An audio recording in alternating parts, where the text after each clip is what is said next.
berganimdek, eng ko'p savol Telegramda, Instagramda hozir eng aktual sanalgan IV terapiya haqida bo'lgani uchun kelaylik bugun birinchi prямой efiri IV terapiya haqida gaplashishdan boshlaymiz. Xo'sh, IV terapiya o'zi nima? Qisqa gapirib, qisqa lo'nda sizlarga oson tilda tushuntirib berishga harakat qilaman. Xo'sh, IV terapiya o'zi nima? IV terapiya bu intraven terapiya degani, ya'ni tomir ichi, vena ichi terapiyasi degani. Oddiy qilib o'zimizni xalq tilida aytganda, bu o'zimizning kapelnitsalar yoki osma ukollardan iborat bo'lgan terapiya degan bo'ladi. Xo'p, o'sha aytganimdek oddiy kapelnitsalardan IV da shunaqa krutoy nazvaniyali, krutoy nomli terapiyani farqi nimada? Birinchi o'rinda o'zi eslasanglar, oldin qanaqa qilinardi kapelnitsalar? Shifokorga borasiz, shifokor sizga bitta kapelnitsa yozib beradi. Shu osma ukoli siz har kuni 7 kun, 10 kun davomida olishingiz kerak deb yozib beradi. Lekin IV terapiya mutlaqo boshqacha. Oddiy kapelnitsalardan o'xshash tomoni faqatgina u ham vena ichiga qilinishida va davo muolajasi davomida aptechniy tekshiruvlardan o'tgan, isbotlangan, hech qanaqa kokteyl emas, qizlar, dori-doriga aralashtirilgan bir omoqda qilingan dorilardan iborat emas. Ya'ni isbotlangan, tekshiruvlardan o'tgan preparatlardan foydalaniladi. O'xshash tomoni faqat shu. O'xshamaydigan tomoni va o'ziga xos tomoni bu programma, davolash programmasi har bir inson uchun alohida tuziladi. Masalan, bepishlik uchun alohida bitta programma yoki hammaga qilinadi, yoki homiladorlikka tayyorgarlik ko'rayotganda mana bu programma, yoki sizni jigaringiz og'riydimi, mana bu programma degan tayyor skelet programmalar yo'q. IV terapiyadan maqsad butun organizmni sog'lomlashtirish. Ya'ni jigar faoliyatini yaxshilash, ichak faoliyatini yaxshilash, buyrak faoliyatini yaxshilash, hattoki o'ylash faoliyatini yaxshilash, kimdir terisini yaxshilash uchun IV terapiyadan foydalanaman deydi, kimdir ortiqcha yog'larim ketsin, ozish jarayonim tezlashsin, ortiqcha shishlarim qaytsin deb IVni tanlaydi. Kimlardir homiladorlikka tayyorlanishda, ekoga tayyorlanishda, kimlardir juda ham shu kunlarda ko'p charchavyapman, stress bo'lyapti, energiyam yo'q, tez quvvatga kirishim kerak degan ma'noda IVdan foydalaniladi va IV terapiya butun bir organizmni sog'lomlashtirishga qaratilgan bo'ladi.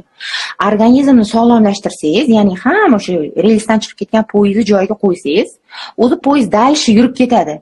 Ya'ni kimda kognitiv boshida muammolar bo'lsa, xotiram yaxshi emas, uyqum yaxshi emas deydigan bo'lsa, avtomatik organizm salomatlashgandan keyin bosh sistemasi yaxshilanadi. Kimda kamqonlik bo'ladigan bo'lsa, butun organizmni sog'lomlashtirib turib, kamqonligini davolash mumkin bo'ladi. Jigarda muammo bo'lsa, jigar davolaniladi va eng bizani reproduktologiyaga mos joyi bu homiladorlikka tayyorgarlik, organizm to'g'irlangandan keyin juda ko'p holatlarda bepishlik o'z-o'zidan yengiladi, bonusiga homiladorlik bo'ladi va albattaki eko muolajasiga tayyorgarlik ko'rayotganda bu juda ham qo'l keladigan terapiyalardan sanaladi. IV terapiya eng katta plusi uni tezligi. Qabulimga kelganlar, ayniqsa so'nggi paytlarda kelganlar bilishadiki, deyarli juda ko'pchilikka biz уже mini IV terapiya o'tkazishni boshlagan edik. Agar qabulimga kelib kapelnitsalarni buyurgan patsientlarim bo'lsa, albatta chatga yozib qo'yinglar. Kapelnitsalarni har kuni bir xil kapelnitsa buyurmayman. Kamida kunora oling deb buyuraman kapelnitsani. Chunki bitta dorini har kuni 10 kun olgandan foyda yo'q.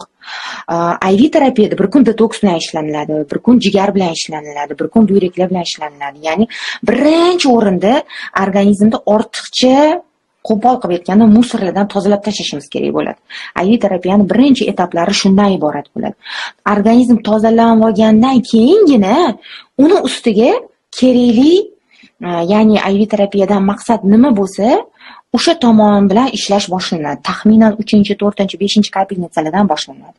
Ya'ni kimga vitamin tanqisligi bo'lsa to'ldiriladi, kimda energiya bilan muammo bo'lsa u to'ldiriladi, kimda minerallar bilan muammo, kimda yuqorida aytib o'tganimdek boshi bilan muammo va hokazo maqsad belgilanib olinib, dalshi shunaqa davo metodlari qilinadi. yuqorida aytib o'tganimdek, IV terapiyadan kimlarga tavsiya etamiz? Kimda vaqt tig'iz bo'lsa, kim 3 oy, 6 oy, 10 oy, 12 oy tayyorgarlik ko'ra olmayman degan patsientlarga yoki rezervi kam, ya'ni tuxum zaxirasi kam, tez tayyorgarlik ko'rishimiz kerak. Tayyorgarliksiz ekoga olib qo'ya olmaymiz. Yaxshi rezultat bo'lmaydi. Tayyorlanaylik desak, ayol kishi ham, erkak kishi ham vaqt yo'qotadi. Asli bilasizlar, reproduktologiyada vaqt eng katta ahamiyatga ega. Shuning uchun shunaqa patsientlarga IV terapiya juda ham qo'l keladi. Avvalo, IV terapiyani asl sizlarga tarixini aytib beradigan bo'lsam, 2022-yil Preventage, ya'ni integrativ meditsinani asosiy kursini bitirganimizdan keyin birinchi marta Preventage 2023-yil IV terapiya bo'yicha o'qish e'lon qildi va birinchi potokida o'qish nasib etdi shu terapiyani, ammo u paytda darrov bu narsani yo'lga qo'yib olmadik, chunki bu juda ham mas'uliyatli narsa. Yuqorida aytib o'tganimdek, oddiy kabinetsalar emas, uni yozdirib olib uyingizda qila olmaysiz yoki любой medsestraga uni qildira olmaysiz. Shuning uchun biroz buni praktikamizda qo'llashimiz bilan qiyinchiliklar bo'ldi, ammo eng katta turtki menga shu narsani praktikaga qo'shishimizga o'zimning holatim bo'ldi. Ya'ni 2024-yil boshida ozgina o'zim tobim qochdi, kuch-quvvatim yo'qoldi, umuman ishtaham bo'lmadi, energiyam yo'q, lekin xullas shunaqa holat bo'lib qoldi. Men tez o'zimga kelishim kerak. Patsientlar kutib turishibdi, to'xtashga imkoniyati yo'q. Shuning uchun aziz azamlar aytdilarki, keling sizga IV terapiyasini qilamiz dedilar va menga 10 kunlik IV terapiyani analizlarimdan so'ng individualni, ya'ni faqatgina meni holatimga mos keladigan IV terapiyani yozib berdilar va shu IV terapiyani olishni boshladim. Va po sekretu sizlarga aytaman, shu IV terapiyani olib tugatishim bilan 3-farzandim Fatimaxonga homilador bo'lib qoldim. Endi представлять qilinglar, istoriyamni eshitgan bo'lsanglar, hikoyamni eshitgan bo'lsanglar, meni homilador bo'lishim juda ham qiyin narsa. Men uchun homilador bo'lish kosmosga uchib kelgan bilan baravar edi. Xuddi mana hozir sizlarga raketaga o'tirasan, oyga uchasan desa qilasizlar-ku, xuddi shunaqa holat edi men uchun. Homilador bo'lasan yana desa, men uchun juda ham qiyin narsa-ku, bu homilador bo'lmayman deydigan odam edim-da. Shunaqa holatda juda ham qiyin homilador bo'ladigan odam bitta IV terapiyasini olib qizimga homilador bo'lib qoldim. Homiladorligimni bilib ko'zlarim dumaloq nima chunki klinika quraman deb boshlab qo'yganman. Yuqorida aytib o'tganimdek, undan tashqari 20-25 ta kuniga patsientlarim bor. Xo'p, shunaqa qilib IV terapiyasini boshladim va homilador bo'lib qoldim. Oldingi farzandlarimda juda ham yomon toksikoz bilan o'tkazganman homiladorlikni. Bu safar ishonasizlarmi, yonimda yurgan yosh doktorlarimiz ham har kuni menga yordam beradigan medsestram hech kim homiladorligimni sezgani yo'q. Aslida nima bo'ladi, homilador bo'lgandan keyin bir hafta 10 kundan keyin holingiz bo'lmaydi, toksikoz bo'lasiz, kuch-quvvatingiz bo'lmaydi, kasal ko'rish u yoqda tursin, o'zingiz yurish turishingizga holingiz bo'lmaydi, o'tingiz og'rigan, boshingiz og'rigan, ko'nglingiz aynigan, ovqat yegingiz kelmagan emas. Men aksincha maksimal ishlaydigan, energiyaga to'la, yonimdagi medsestramdan, yonimdagi doktorlardan birontasiga homiladorligimni aytmaganman. Ota-onamga, yaqinlarimga, faqatgina xo'jayinlar bilardilar, men bilardim. Yaqin 2-3 ta o'zimni yaqinlarimgina bilishardi homiladorligimni. Hattoki ota-onam, singlimga ham 12-13 haftadan keyin aytdim. Shu paytgacha bironta odam bilmadi. Ya'ni salomatligimda hech qanaqa bir yomon tomonga o'zgarish bo'lgani yo'q. Aksincha ishlashda davom etdim. Ishtahalarim yaxshilandi. Maksimum qilgan ishim bu o'sha paytda men bilganlar bilishadiki, barjom ichardim. Barjom ichsam yana ham yaxshi bo'lardim. Hech qanaqa ko'ngil ozishlar, ko'ngillanishlar bo'lmas edi va men o'yladimki, mana shu IV terapiyasi menga homiladorligim yengil o'tishiga. Nimaga? Chunki IV terapiyada jigarim bilan ishladilar azizamni. Jigarim tozalandi, buyraklarim tozalandi va B vitaminlar bilan va boshqa bir qator vitaminlar bilan organizmim to'yingan edi. Juda ham yaxshi holatda yurdim. Hattoki homiladorman desam, yonimdagilar hayron bo'lib qolishdi. Biz umuman bilganimiz yo'q. Bizdan ko'p ishlayapsiz-ku deb qolishdi. Xullas, lekin ma'lum bir payt o'tgandan keyin taxminan hozir aytaman sizlarga, homilam 4 oylik, 5 oylik bo'lgandan keyin yana kuch-quvvatim ketishni boshladi. Nimaga? Chunki juda ham ishga berilib ketganman. Klinikani qurish bilan berilib ketganman. Shu ishlarning orasida deyarli tabletkalarni ichishga vaqt yo'q edi, xohish yo'q edi, esdan chiqardi.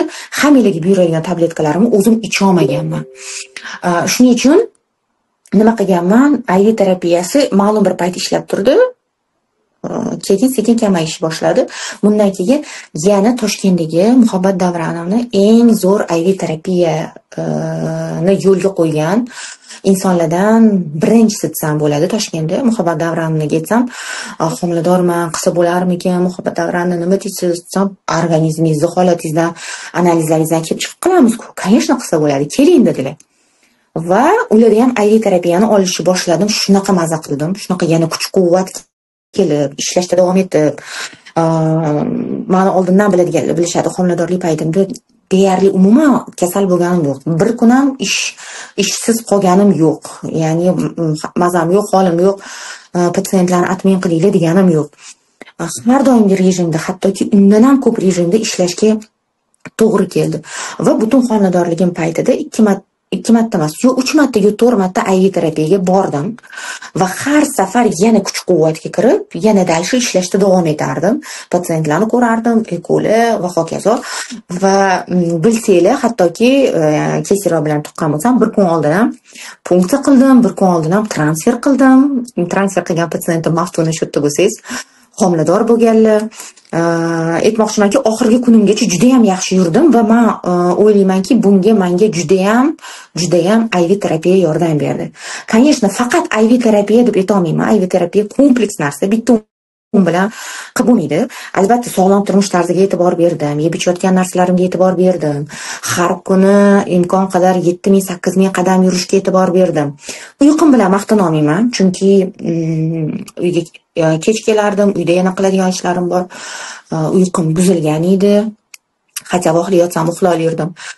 Lekin boshqa hamma tomonlama o'zim beradigan rekomendatsiyalarga amal qilib bordim va Allohga shukr, sog' salomat vaqt soatida tug'ib oldim. Hattoki Kesirvadan Kesirvaga holat og'irlashib boradi. Kesirva o'tkazgan patsientlar bo'lsa, kuzatuvchilar bo'lsa, shuna deb qo'yinglar.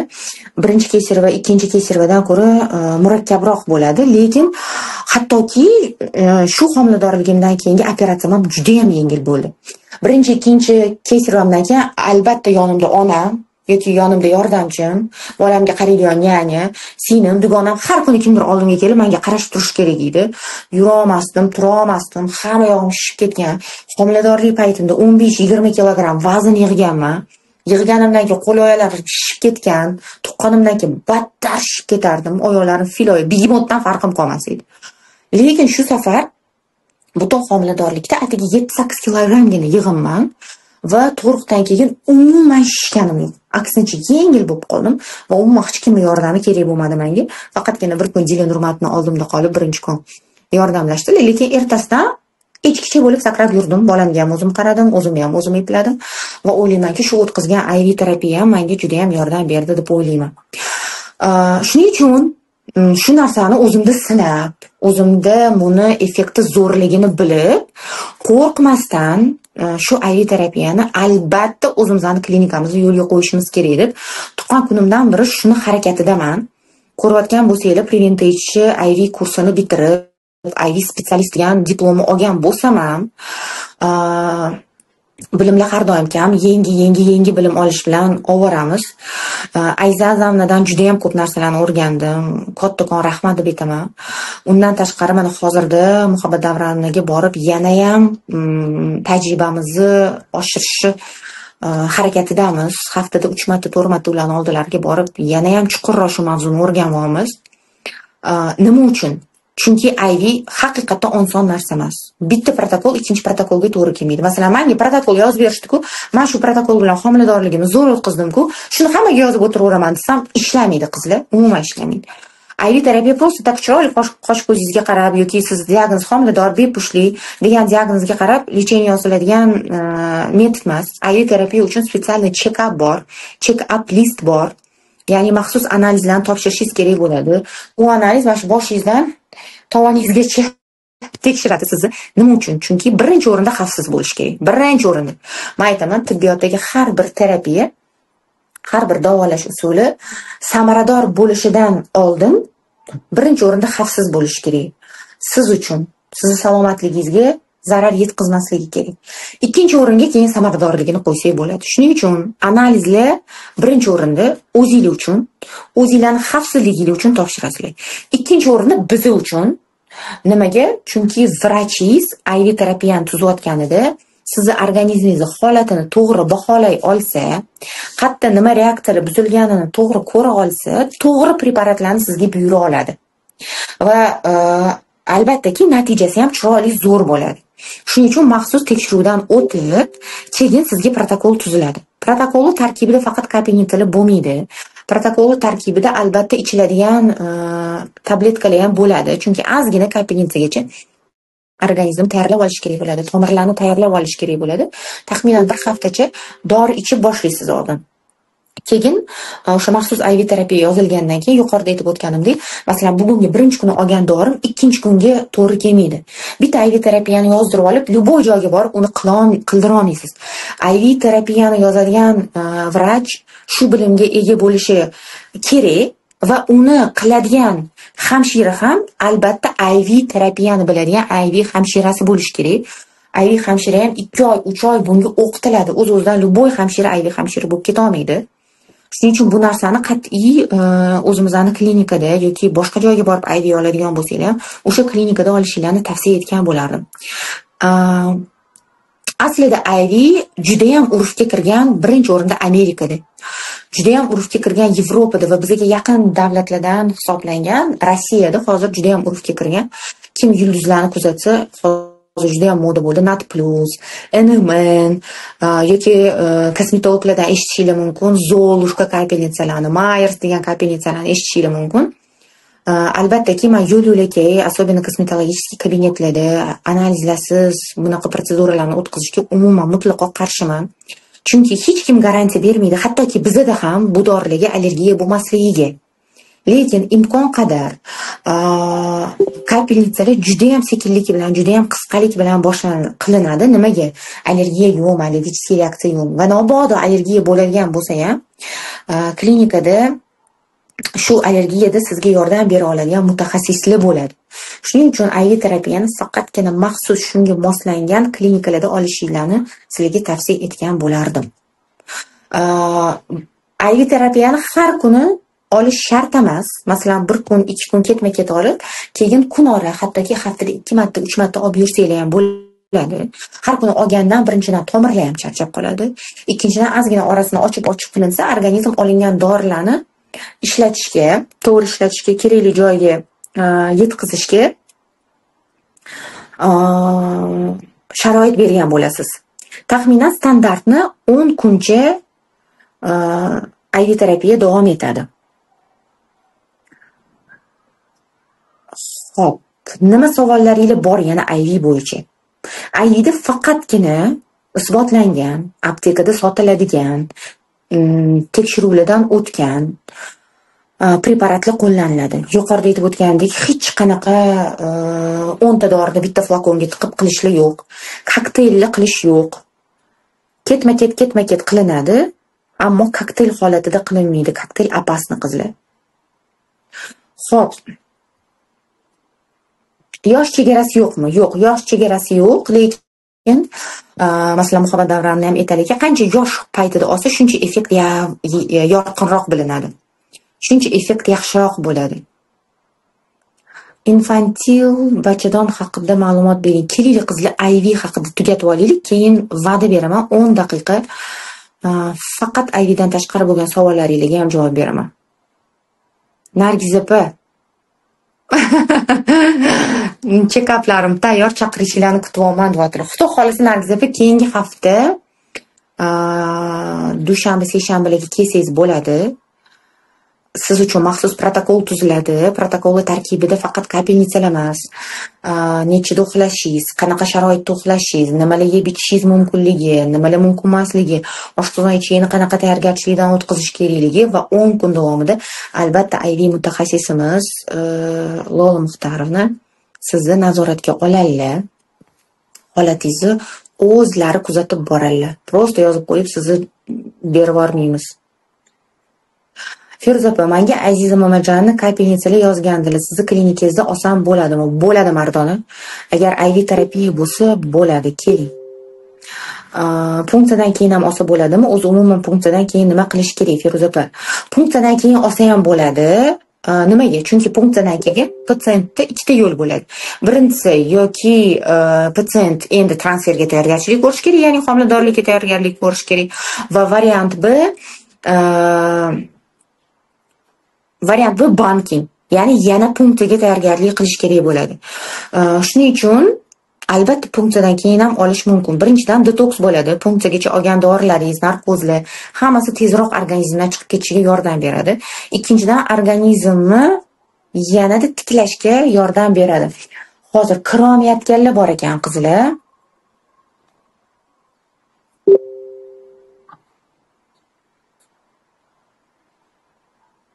Chatdan kirolmaysizlar, qizlar. Chatdan kirolmaysizlar, kanalga o'tib kirish kerak.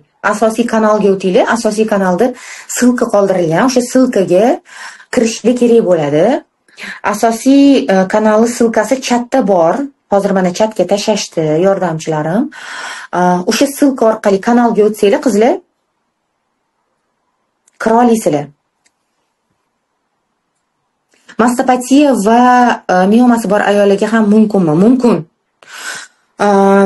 Bizda juda ham qo'rqishadi, o'sma kasalliklari bo'lsa, IV terapiya yoki vitaminlar o'tkazib yubormaydimi deb, ya'ni ham o'stirib yubormaydimi deb.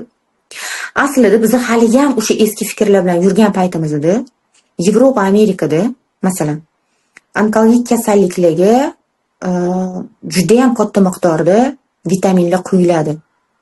O'ylaysizki, ular o'z-o'zidan quyib o'ssin deb quyib deb o'ylaysizmi? Yo'q, ularda bizdan ham qattiq dori olish. Ya'ni bizda aptekaga kirib istalgan doringizni, deyarli istalgan doringizni aptekadan ola olsangiz, ularda qat'iy retsept bilan olinadi, qat'iy protokol bilan olinadi.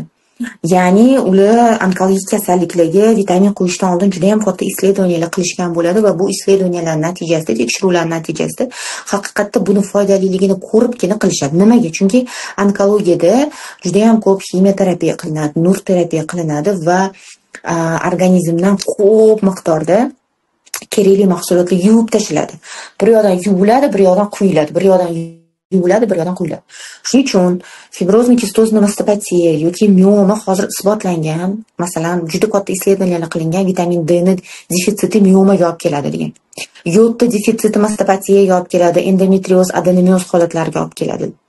Shuning uchun bunaqa ayollarda shuningdek detoks buzilgan bo'ladi, jigar faoliyati buzilgan bo'ladi. Ko'pincha endometrioz bor ayollar shunaqa bo'lsa, ha, menda shunaqa deb chatga yozib qo'ysanglar bo'ladi, ko'raman. Detoks buzilganligi sababli allergichliman deydi ko'pincha endometriozlar. Aytadiki, hidlarga, changlarga, qizil narsalarga sezgirman, qichishib qoladi, bir pasda aksirishga tushaman deb qolishadi.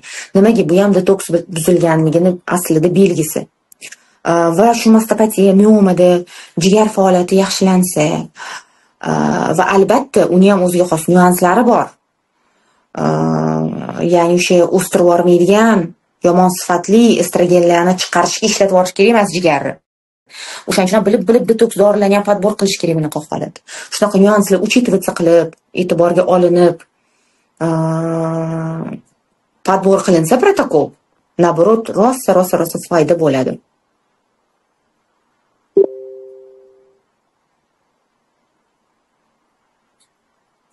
Tak.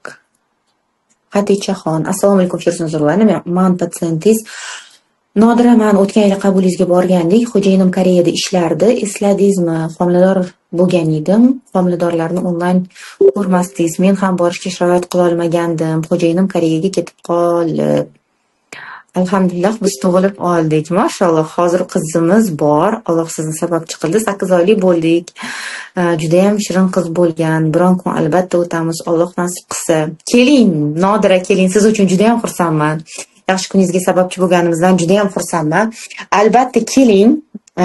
Dar haqiqat bugun va faqat bugun shu prямой efirda ishtirok etayotgan qizlarga hali hech kimga buni e'lonini bermadim. Bitta ikkita patsientlarga aytdim. Sizlarga e'lon beraman. Xudo xolisa 4-iyun kuni Tulayn 1 yoshga to'ladi. Hammani taklif qilamiz. Kim kelmoqchi bo'lsa kelinglar. Shariklar bo'ladi, tortiklar bo'ladi, kapkeklar bo'ladi, kichkina sovg'achalar bo'ladi. Kimga qiziq bo'lsa albatta kelinglar. Tug'ilgan kunni birgalikda nishonlaymiz. Tug'ilgan bolachalar bo'lsa, albatta bolachalarimni olib kelinglar, undan ham xursand bo'lamiz. Hali bolachalaringiz bo'lmasa, kelinglar, u bolachalardan energiyaga to'yib ketasizlar. Shuning uchun hammanglarni taklif qilaman. Xo'jayinlarning morfologiyasi bir, ular ham olsa bo'ladimi Ayvin? Albatta bo'ladi, Odina. Albatta olib ko'rsalar bo'ladi, lekin morfologiya faqat Ayvin o'zi bilan to'g'rilanmaydi. Ayvi juda ham yaxshi yordam beradi. Lekin undan tashqari bitta narsani tushunib olinglar o'rtoqlar. Morfologiya ko'p narsaga, ko'p faktorlarga bog'liq ko'rsatkich sanaladi. Ya'ni bitta narsaga bog'liq bo'lganda mana bitta dorini yaratib qo'yardi olimlar, vrachlar. Shunda o'sha dorini ichishimiz bilan morfologiya yaxshi bo'lib ketarlardi. Yo'q. Morfologiya bu bizani o'zimiz organizm qanaqa bo'lsa morfologiya shunaqa bo'ladi. Charchagan, defitsitdagi, chakadigan, ichadigan, to'g'ri ovqatlanmaydigan, uxlamaydigan, doimiy stressda bo'lgan organizmdan xuddi shunaqa spermatozoid, xuddi shunaqa tuxum hujayra chiqadi o'rtoqlar. O'zingizlar holinglar yo'q, yurishinglar mana bunaqa. Постоянно shirin narsadasizlar, постоянно kofedasizlar, постоянно sutli mahsulotdasizlar, постоянно stressdasizlar, yaxshi uxlamaysizlar. Dorilarni vaqtida ichmaysizlar, kechirasizlar, sizlardan yaxshi kletka chiqmaydi. O'zingizlar qanaqa bo'lsanglar, sizlardan olinadigan kletka ham, ya'ni hujayra ham xuddi shunaqa bo'ladi. Ekoni rezultati bilasizlar, kletkaga juda ham bog'liq. Farzandni, bo'lajak farzand salomatligi hujayraga juda ham bog'liq. Aslida bo'lajak farzandinglarni salomatligi oldin aytilardi, tug'ilgandan keyin yaxshi bolangga qaratib. Yo'q, salomatligi 9 oy homiladorlikda ham emas hattoki. Salomatligi o'sha embrion paydo bo'lgan tuxum hujayra va urug' hujayrani sifatiga juda ham bog'liq. Ya'ni tayyorgarchilikni kamida 3-6 oy deymiz, lekin aslida mana farzandi borlar eshitib olinglar. Kelajakda nevaralaringlarni salomatligi hozir farzandinglarni qarashinglarga bog'liq. Hozir o'zingizlarning holatingizga bog'liq desam nima deysizlar? Anada o'tirib o'ylayotgandimki, men qachonlardir buvimlarni, ya'ni onamlarni, onalarining qornilarida bo'lganman degan narsa xayolimga keldi. Qanaqa deysizlar? Kim topadi shuni? Chatga yozinglar. Qanaqa mani bir qismim qachonlardir onamni onalari, ya'ni buvimlarning qornilarida bo'lgan. Ya'ni buvimlarning salomatliklari meni salomatligimga ta'sir qiladi. Sizlarning salomatligingiz faqat farzandinglar emas, nevaranglarning ham salomatligiga ta'sir qiladi. Endometriozni to'liq davosi yo'q, chunki endometrioz aniq sababi topilgan kasallik emas. Bu ham monofaktorli kasallik. Lekin detoksni yaxshilab turib endometriozni kuchini sindirish mumkin. Bunda ham IVdan foydalanish mumkin. To'g'ri, genetika ham. Lekin buvilarni qornida bo'lmaganman, masalan. Buvimni onalarining qornida bo'lmaganman. Hatto nima deydi tibbiyot hali. Bilasizlarmi qanaqa qilib o'zim aytib qo'yasizlar? Rahmat, yaxshi gaplar yozayotgan hammangizga rahmat. Mana hozir sizlarning bachadoninglarning ichida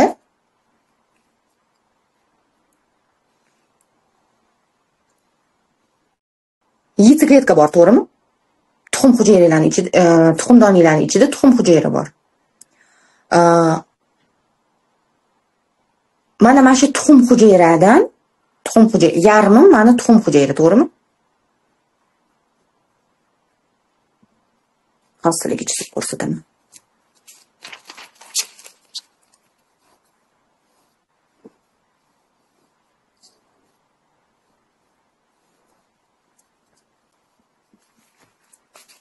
Ko'rinyaptimi? Mana bu bachadon.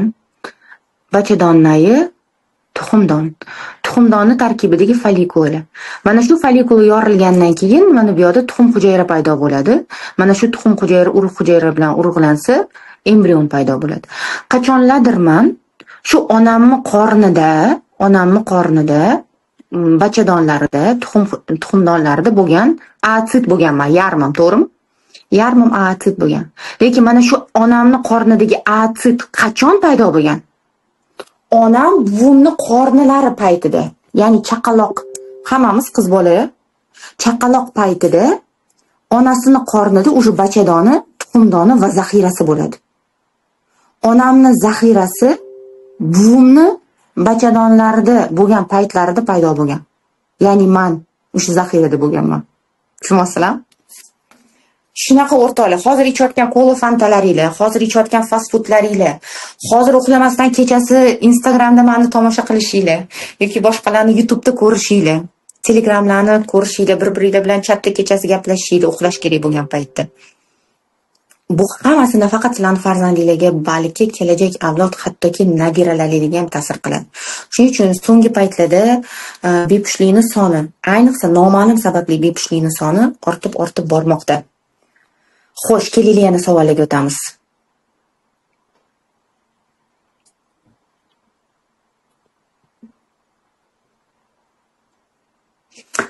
Assalomu alaykum, Feruza opa, transferdan keyin 12 kun kutmasdan 4 kunda test qildim. Ichim qizidi. Ammo chiqmadi. Sizni tanimadim, Muhammad Nur deb yozilgan ekan ismlar. 4 kunda chiqmaydi. Har qalay men patsientlarga 10 kun, 12 kundan keyin test qilishni tavsiya etaman. Nima keragi bor? Vrachingiz aytmagan ish qilib. Mana qarang, hozir 4 kundan keyin test qilibsiz, testingizda chiqmagan, lekin siz hali testingizda chiqishiga 6-7 kun vaqt bor. Bir hafta endi yuragingiz siqilib o'tiradi. Shuning uchun o'rtoqlar, vrachlarni aytganidan chiqmanglar. 8 kun, 10 kun, 12 kundan keyin test qiling dedilarmi? Ozgina sabr, shuncha sabr qildinglar, yana ozgina sabr. Chunki bunaqa holatda men sizlarga aytsam, eng yomon ta'sir qiladigan narsa bu stress. Stress aslo kerak emas. Xonador bo'lmoqchi bo'lgan juftliklarda ham IVF olish kerakmi? Juda ham zo'r bo'ladi Umida. Chunki boya aytib o'tganimdek, embrion 50% onani hujayrasidan, 50% otani hujayrasidan tashkil topadi va umuman IVF olgandan keyin faqat homiladorlik emas, umuman organizmni tiklash uchun ishlatiladi IVF terapiya, faqat homiladorlik uchun emas. Nimaga erkaklar IVF olishligi kerak emas? Homiladorlik harakatida bo'lsangiz ham, bo'lmasangiz ham eringizni yuborsangiz, faqat salomatliklariga plus tomonga ishlaydi. Как раз bugun klinikamiz andrologini yaxshi taniysizlar, Bahrom Rustamovich degan juda ham zo'r androlog, juda ham kuchli mutaxassis. Bemalol aniq shuni ayta olaman, O'zbekistonda aynan TZ va andrologiyada qilinadigan operatsiyalar bo'yicha eng tajribasi katta bo'lgan mutaxassis. Shu mutaxassis bilan gaplashsam bitta narsa aytdilarki, juda ham yaxshi integrativ, ham ayol ham erkak bilan ishlashingiz, Feruza Nurlayevna. Lekin erini andrologga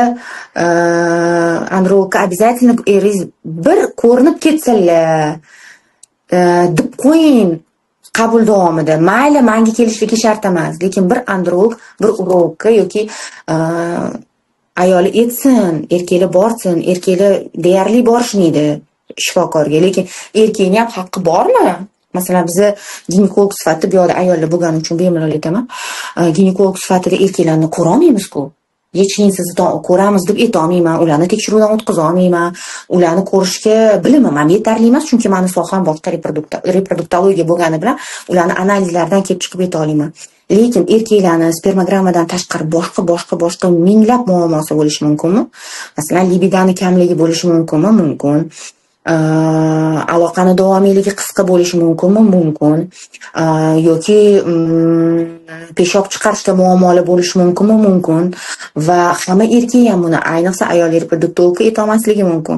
Shuning uchun Feruza Nurlayevna klinikaga homiladorlikka tayyorgarlik ko'rib juftliklar kelishyaptimi? Albatta turmush o'rtoqlariga bir marta bo'lsa ham andrologga, urologga borishlari kerakligini aytib o'ting dedilar. va shundan keyin haqiqatda aytdim, nima uchun ayol ustida shuncha ishlaymiz, haqiqatda erkaklar bilan ham ishlaymiz, qabulga kelgan patsientlarim bilishadi, bir xilda integrativni yondashamiz. Bitta konsultatsiyani davomida ikkita kishiga полноценный konsultatsiya o'tkazaman va buning uchun ustiga qo'shimcha to'lov qilinmaydi. Lekin shu efirda qatnashayotganlar agar shu paytgacha eriylar androlog, urolog qabuliga borishmagan bo'lsa, albatta biroz mani nomimdan xo'jayinlarga shuni aytib qo'yinglar. Va o'zim tavsiya eta oladigan androloglardan bu o'zimizani aytib o'tganimdek Bahrom Bustanovich kerak narsani kerak deydilar, kerak emas narsani yo'q qilish kerak emas deydilar.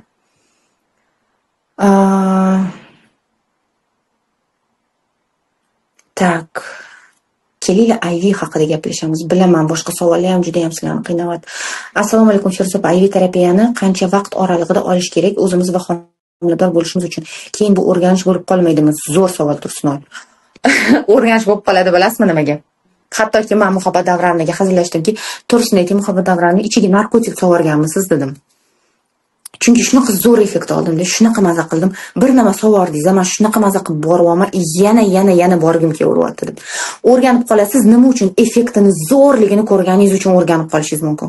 Xuddi mana manikyurga borasiz, tirnog'ingizni chiroyli qilib qo'yadi. Yana borgingiz kelaveradi-ku. Yana chiroyli qilgingiz kelaveradi. Xuddi shunga o'xshagan narsa. Конечно, sizni o'rgantirib qo'yadigan dori bo'lmaydi uni ichida. Sizni o'tkazib qo'yadigan shu dorilar bo'lmaydi. No, effektini zo'rligini ko'rganingizdan keyin yana borgingiz kelaveradi. Bunisi bor. Bu bor gap. Lekin o'ylaymanki, agar IV terapiyadan keyin, masalan, men o'zimning xatoyim IV terapiyadan keyin doim поддерживающий Shirin Batirovna javob beraman sizga обязательно. Menga ham boshlang deb meni atakovat qilyaptilar Shirin Batirov. Bilasizlar, Shirin Batirovna ham mendan 10 kundan keyin tug'dilar va srazu ular ham ishga tushib ketdilar. Boshlaymiz ertaga sizga ham Shirin Batirovna, xavotir olmang. Shu efirni tugatib olib, birinchi sizga yozib beraman ertaga nima qilishimiz ham. Xullas, chalg'itdi meni Shirin. Xullas, mana esimga keldi fikrim. Har doim ham IV terapiyadan keyin meni qilgan xatoyim, ichib yurish kerak bo'lgan dorilarni ichib yurmadim. Shuning uchun har 3 oy 4 oyda IV terapiyaga tortaverdim. Lekin bitta yaxshi IV terapiya olganinglardan keyin albatta поддерживающий, ya'ni qo'llab-quvvatlab turuvchi 3 ta 4 ta 5 tagacha bat yoziladi. Turmush tarzi sizlarga tushuntiriladi. Ana o'shani qilib yursanglar, IV terapiyani effekti ancha paytgacha sizlarda saqlanib. Xo'p. Eng ko'p kelgan savollardan bittasi, narxi necha pul buni? Narxi necha pul? Instagramda ham narxi necha pul?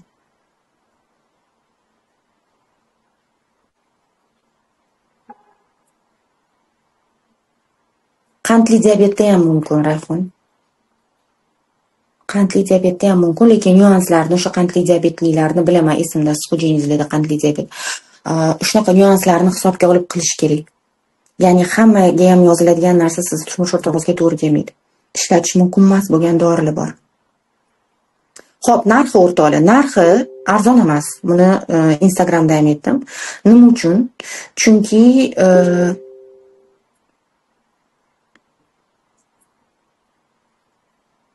Chunki ishlatiladigan dorilarning o'zi qimmat dorilar. Ishlatiladigan dorilarning o'zi qimmat va IV terapiyani to'lovini ichida aniq ayta olamanki, 90% to'lovingiz sizni doringizga ketadi. Boshida IV ni qo'yganimizda patsientlarga mana shu spiskadagi dorilarni olib kelasizlar deb berdik va patsientlar qiynalishdi. Ma'lum bir qismini topisha olmadi, ma'lum bir qismini butun shaharni kezdik topish uchun deyishdi yoki aptekaga kirishgan aptekalar nima qiladi hozir? Yo'q, men bu dori xuddi shu, shart emas buni olishingiz deydi. Boshqa dorini berib yuboradi. Biz IV mutaxassislar bilamizki, yo'q, menga aynan o'shanisi kerak edi. Bu dorining tarkibida bu bor, ishlata olmaymiz.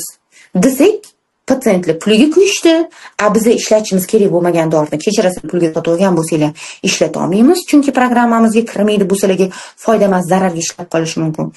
Shuning uchun bu terapiyada ishlatiladigan dorilarni shahar bo'yicha maksimal eng arzon 2-3 ta aptekani topdik hozir, o'shalar bilan dogovor qilish arafasidamiz. O'sha dorilarni bizaga qonun qoidasi bilan saqlanish qoidalariga amal qilgan holda patsient aptekalarimiz yetkazib berishsa, xudo xohlasa patsientlar ovora bo'lib apteka u dorilarni qidirib yurishmaydi. Boya aytib o'tganimdek, dorilar bitta dorini 10 kun sotib olmaysiz. Masalan, qaysidir doridan 2 dona ampula kerak bo'ladi, qaysidir doridan 7 ta ampula kerak bo'ladi, qaysidandir 12 ta flakon kerak bo'ladi. То есть sizlar ovora bo'lmasligingiz uchun shuni sharoitini qilgan holatda dorilarni ham o'zimizdan olib ketishinglar mumkin bo'ladi va o'rtacha o'zimiz o'tirib hisoblaganimizda bir kunlik IV terapiyani narxi taxminan 600 ming so'mdan 1 million 300 1 million 400 gacha boryapti. Oldindan aniq sizga mana shu summa bo'ladi deb aytolmaymiz. Har bir olgan kuningizga, olib bo'lganingizdan keyin to'lov qilasiz. Olgan dorilaringiz oldingizda hisoblanadi. Har bir dori, shprits, sizga hamma ishlatilgan narsa oldingizda, ko'z oldingizda hisoblanib, har kuni har xil narx chiqadi. Shuning uchun IV terapiya 5 million yo IV terapiya 1 million, IV terapiya 10 million degan gap yo'q. Kimgadir 5 millionga IV terapiya bitadi, kimgadir 10 million ham IV terapiyaga kamlik qilishi mumkin. Bu albatta sizni organizmingizni holatidan kelib chiqib. Bundan tashqari IV check-up list uchun taxminan 2-3 million analizga sarflaysiz. Yuqorida aytib o'tganimdek, bitta analiz kam. Deyarli butun sistema tekshiriladi. Lekin imkon qadar uni ham qisqartirish harakatidamizki, haqiqatda maksimalni bizani terapiyamizga haqiqatda ta'sir qila oladigan analizlarnigina tekshiraylik degan ma'noda. Lekin effekti men o'zimdan olib ayta olamanki, o'sha 3 oy, 6 oy batlaga sarflagan pulim bilan baravar. Faqat tez ishlatiladi.